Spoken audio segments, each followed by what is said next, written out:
mga kabatak. Today I will show you po how to withdraw a cash in Ooredoo Mobile Money. So we have to get a voucher po. So for example, you want to save money like that, pwede mo po siyang i-deposit sa Ooredoo machine. Then after sometimes, if you want to take it and withdraw, you can withdraw it po. But you have to request a voucher. So now, we will request a voucher po para makapag-withdraw tayo sa QNB machine. Kaya, start po tayo.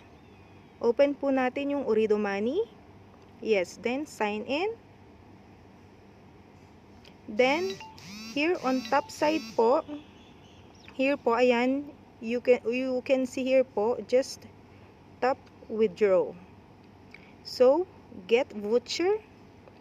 So, amount. How much amount po ang i-withdraw nyo? Just stop, for example, it's 750. And then, next.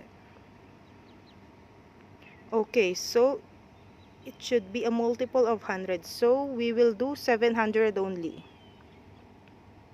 700. Ayan po, mga kabatak. So, there is a charge po. QR3, but it's fine because if you need money, so wala po tayong magagawa. Kaya need nating magbayad ng fee. So, get voucher po. Then, press this, go to home. Ayan po mga kabatak. May message. Let's see the message. So, that is the voucher number. Andyan po and it will expire on 8:56. Ayan po. So, this day din po yung expiration niya. Same day din po.